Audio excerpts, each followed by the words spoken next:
To go across to Sacha Reitman first. As somebody who headed digital ops at IDF, your sense of the satellite images that have been put out, which seem to suggest that the rocket missile or whatever it was actually fell into the parking lot, not on the building, and the fact that there hasn't been visual evidence of 500 bodies, does that all seem to suggest that maybe the Hamas use that moment to overstate the damage and to try and scuttle President Biden's trip to the Mideast, where ultimately the Egyptian and the Palestinian Jordanian leaders didn't meet him. So they whipped up this frenzy, leveled this dramatic charge, basically to push their political narrative. Yes. Yes, thank you very much for this introduction and to place the narrative very straightforward. And I think this is very important what you said, as we haven't saw the body. And it was reported that it's not hundreds of deaths, but dozens of deaths. Now, the other issue is the firing of the rocket. It's been proven by intelligence of the IDF that these rockets have been fired by the Islamic Jihad in Gaza. And I don't think that has ever happened that Israel has to prove so much that they are right. The fact that Israel and the Hamas, a terrorist organization, are put on the same stage of credibility is very problematic. We're working here with a terrorist organization that is known to use human shield as their strategy, as the military strategy. They use the human of Gaza. They target them because this is what makes them credibility. The credibility of Hamas to lead their war is to have as many as possible Gazan dead. On the other side, in Israel, we try to protect life as much as possible. So we don't have the same set of values. No, definitely.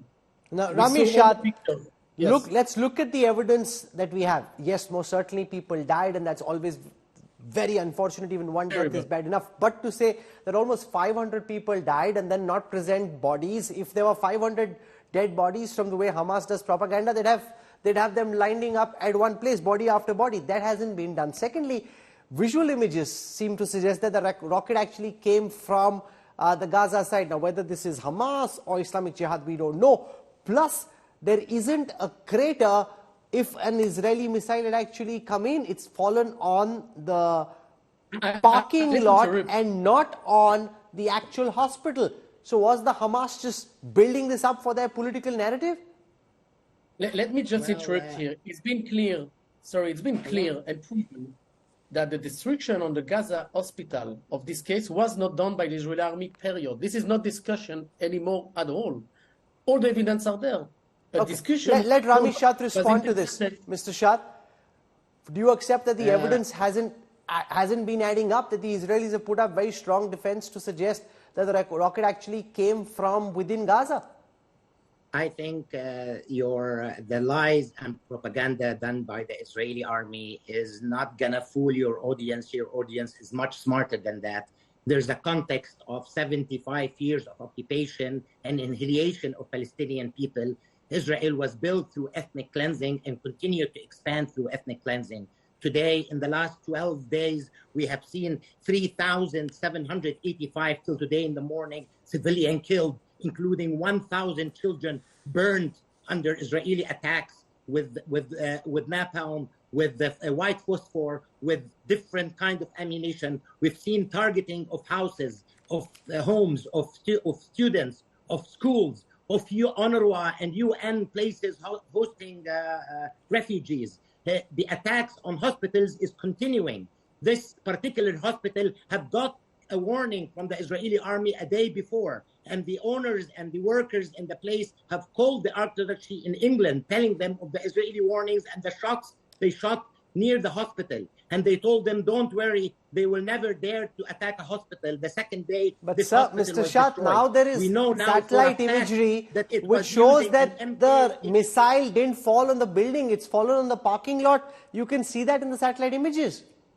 Sir, you can never trust Israeli surveillance. The Israeli surveillance that denied the killing of Shireen Abu Akleh, the Israeli surveillance that denied the killing of thousands of Palestinians, thousands of Palestinians even before the 7th of October. Every single day in this last year, we've seen Israeli army attacking civilians in Jenin and Tel Karim. Today, there's a massacre this last hour in Tel Karim, killing 12 civilian Palestinians with army officers. Have that related to any of those lies and propaganda?